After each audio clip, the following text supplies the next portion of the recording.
சின்ன மருமகள் அப்கமிங் எபிசோட்ல என்ன நடக்கலாம் அப்படின்னா, இங்க தமிழ் வீட்டுக்கு வந்ததுக்கு அப்புறமா சேதுக்கு ஒத்தரலாம் கொடுக்குறாங்க.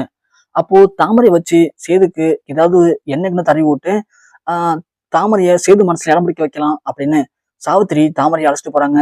ஆனா அதுக்குள்ள இங்க தமிழ் போயிட்டு ஒத்தரம் கொடுக்கறத பார்த்ததும் சாவித்திரிக்கு செம கடுப்பாகுது. முந்திக்கிட்டாலும் அதுக்குள்ள இவளை யார் வீட்டுல விட்டது?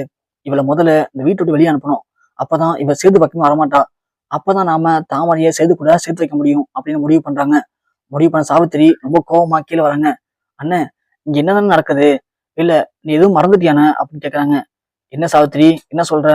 ஆமாண்ணே. அப்புறம் என்ன? அந்த தமிழ்ச்செல்வி நம்ம குடும்பத்துக்கு எவ்வளவு துரோகம் பண்ணியிருக்கான், எவ்வளவு பெரிய அசிங்கத்தை ஏற்படுத்தினா. சொல்ல போனா உன்னை ஜெயிலுக்கு அனுப்புறான் அவ. அப்படி இருக்கும்போது அவளை மன்னிச்சு இந்த வீட்டுக்கு அழைச்சது நீ பண்ண மிகப்பெரிய ஒரு கெட்ட விஷயம்னு. அதனாலதான் இது வரைக்கும் நம்ம வீட்டு வாசல்ல அந்த கூரை கொட்டையில இருந்தா. ஆனா மழை வருது, புயல் வருதுன்னு அவளை வீட்டுக்குள்ள அழைச்சிட்டு வந்தீங்க, கொடைக்கானல் அழைச்சிட்டு போனீங்க. அதையே இப்போ அவ தனக்கு கிடைச்ச பெரிய இடமா பயன்படுத்திக்கிட்டு இந்த வீட்டுல சுத்திட்டு இருக்கா. அவளை பார்க்கும் போதெல்லாம் அவ பண்ண அந்த துரோகம் தானே ஞாபகத்துக்கு வருது.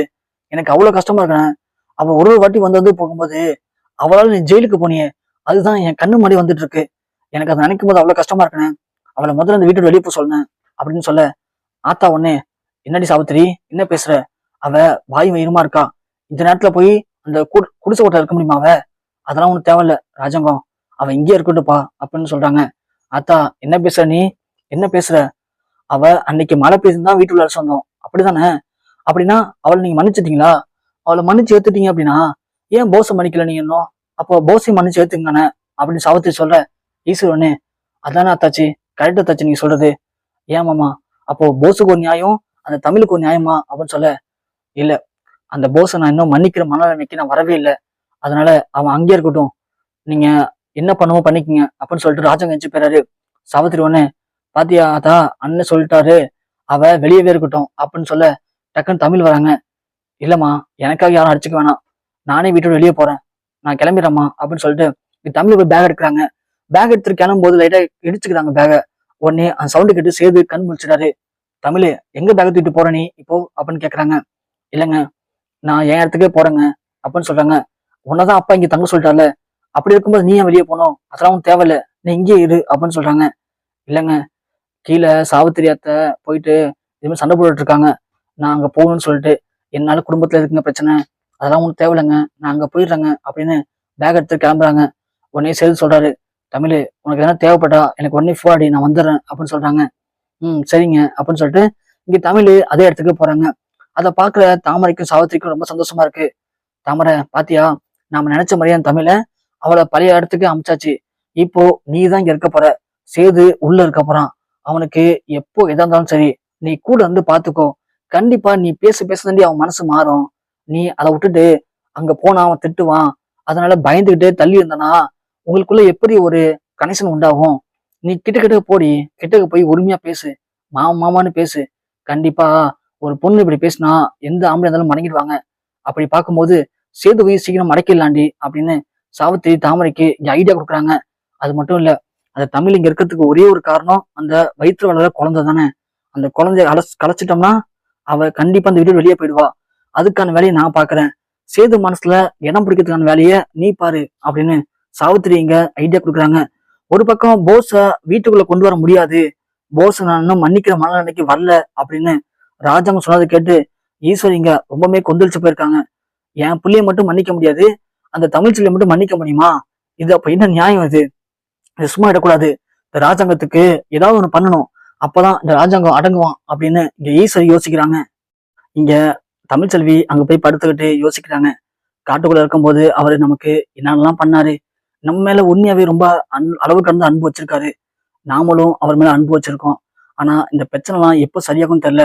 அது இல்லாம அந்த கோவில்ல சாமி கிட்ட மண்ணால விளக்கு பிடிச்சி எரிய வைக்கும் போது விளக்கு வேற எரிஞ்சுது. அது என்ன கதைன்னு ஒண்ணுமே புரியலன்னு யோசிச்சுட்டு இருக்கும்போது இங்க மோகனா கிளம்பி கீழே போறாங்க. கீழே போவோம், தமிழ் கூப்பிடுறாங்க. அத்தை வாங்க அத்தை, என்னத்த இந்த நேரத்துல ஏதாவது வேணுமா? குரல் கொடுத்தா நானே வந்திருப்பேன் அத்தை அப்படின்னு சொல்றாங்க. தமிழ் பொறுமையா எந்திரி, எனக்கு என்னமோ நீ கர்ப்பமா இருப்பன்னு தான் தோணுது அப்படின்னு சொல்ல, அத்தை எனக்கு அது ஒன்றும் புரியல அத்தை அப்படின்னு சொல்றாங்க. தமிழ் நல்லா நினைச்சு பாரு, நீ காட்டுக்குள்ள இருந்தப்போ ஏதாவது உங்களுக்கு நடந்துச்சா அப்படின்னு கேக்குறாங்க. அத்தை அது வந்து அத்தை அன்னைக்கு காட்டுக்குள்ள இருக்கும்போது எனக்கு செம்மையா பசிச்சுது அத்தை. அப்போ மாமா கிட்ட தான் கேட்டேன். ஏதாவது சாப்பிட வேணும் எனக்குன்னு சொன்னேன். உடனே மாமா அங்கிருந்து ஒரு பழத்தை பறிச்சு கொடுத்தாரு. அது ஒரு மாதிரி இருந்துச்சு அத்தை. சாப்பிட்ட உடனே எனக்கும் ஒரு மாதிரி ஆயிடுச்சு, அவருக்கும் ஒரு மாதிரி ஆயிடுச்சு. அதுக்கப்புறம் நாங்க ஒண்ணு சேர்ந்துட்டோம் அத்தை அப்படின்னு சொன்னாங்க. தமிழு, அதை சொல்லு சும்மா தமிழ் முதல்ல. அப்போ அதுல உன் வயித்துல குழந்தை உண்டாயிருக்க வாய்ப்பு இருக்கு. அதனாலதான் அந்த மண் விளக்கு எரிஞ்சிருக்கு. அப்போ காட்டுச்சி அம்மனே உனக்கு குழந்தை பாக்கியத்தை கொடுத்துட்டா. அப்போ உன் வயித்துல குழந்தை இருக்கு.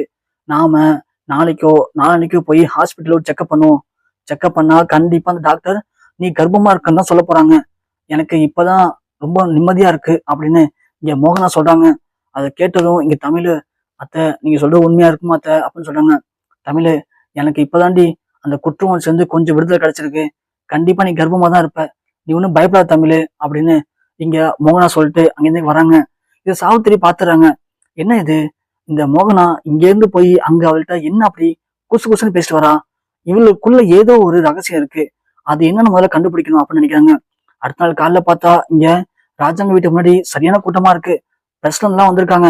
இங்க ராஜாங்க வராது. என்னாச்சு, என்ன விஷயமா இருக்கும் அப்படின்னு வராங்க. வந்து பார்த்தா அங்க இருக்கவங்க சொல்றாங்க, சார் இது மாதிரி உங்க மருமக ஸ்டேட் லெவல்ல ஃபர்ஸ்ட் மார்க் எடுத்திருக்காங்க. 600க்கு 600 மார்க் எடுத்திருக்காங்க. இது நினைக்கும் போது எல்லாருமே ரொம்ப சந்தோஷமா இருக்காங்க. இந்த அமைச்சர் உங்க தொகுதிக்கு இது மிகப்பெரிய பெருமையா இருக்கு. உங்க தொகுதியில நிறைய பேர் சொன்னாங்க, இது மாதிரி அமைச்சர் வீட்டுல இருக்கவங்க எல்லாம் யாரும் படிக்க மாட்டாங்க அப்படின்னு. ஆனா அது அப்படி கிடையாது. என் வீட்டுல இருக்கிற பசங்க எல்லாம் ஸ்டேட் லெவல்ல ஃபர்ஸ்ட் மார்க் எடுக்கிறாங்க அப்படிங்கிறத நீங்க நிரூபிச்சிட்டீங்க சார். உங்க மருமக தமிழ்ச்செல்வி எங்க சார் அப்படின்னு கேட்க ராஜாங்கத்துக்கு ஒண்ணுமே புரியல. அப்பன்னு பார்த்து இங்க முதலமைச்சர் கால் பண்றாரு. கால் பண்ணவும் ராஜாங்க உடனே ஓம் சரிங்க வரேன் அப்படின்னு சொல்லிட்டு போறாங்க. ஐயா சொல்லுங்க ஐயா அப்படின்னு சொல்ல, ஐயோ ராஜாங்கம் என்னையா உன் மருமக தமிழ்ச்செல்வி 600க்கு 600 மார்க் எடுத்து ஸ்டேட் லெவல்ல ஃபர்ஸ்ட் மார்க் எடுத்திருக்கா. இது வரைக்கும் நம்ம கட்சியில யாரோட குழந்தைங்களும் இந்த அளவுக்கு படிச்சதே இல்லையா. ஆனா நீ கட்சிக்கு நல்ல பேர் எடுத்துட்ட. உன் மருமகளால இப்போ நம்ம கட்சிக்கு நல்ல ஒரு பேர் கிடைச்சிருக்கியா. வாழ்த்துக்கள்யா. அடுத்து போற பக்கம் பார்த்தா மக்கள் மேல உனக்கு செல்வாக்கு கூடிக்கிட்டே இருக்கு. அடுத்த முதலமைச்சரா கூட ஆகத்து கூட உனக்கு நல்ல செல்வாக்கு இருக்கியா மக்கள் மத்தியில அப்படின்னு சொல்ல ராஜாங்கத்துக்கு ரொம்ப பெருமையா இருக்கு. அடுத்தது பார்த்தா பக்கத்துல இருக்கிற எம்எல்ஏ, கவுன்சிலர், அப்புறம் அமைச்சர்கள்னு எல்லாமே வீட்டுக்கு வராங்க. வந்து இது மாதிரி ராஜாங்கத்துக்கு வாழ்த்து சொல்றாங்க. இது மாதிரி உங்க மருமகளால நம்ம தொகுதிக்கு மிகப்பெரிய பேர் கிடைச்சிருக்கு.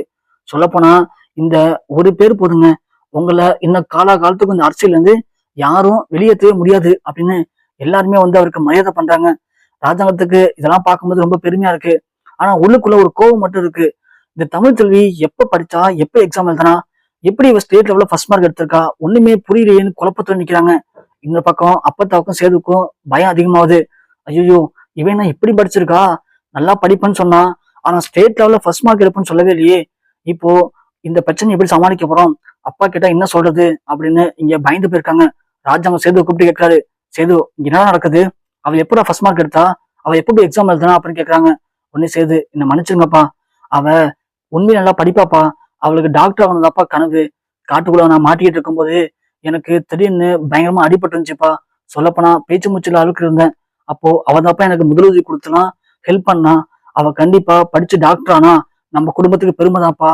இந்த கிராமத்துல இலவசமா அவ நிறைய பேரை உயிரை காப்பாத்துவாப்பா. கண்டிப்பா எனக்காக அவளை படிக்க வைங்கப்பா அப்படின்னு ராஜாங்கத்துட்டு சேர்த்து கெஞ்சுறாரு. அப்பதான் ராஜாங்கத்துக்கு புரியுது, தான் பையனுடைய உசிரியை காப்பாத்திருக்கா. அப்படி இருக்கும்போது தன்னுடைய கௌரவம் முக்கியம் இல்ல அப்படின்னு ராஜாங்கம் சரிப்பா அப்படின்னு சேதுக்கு வாக்குறுதி கொடுக்குறாரு.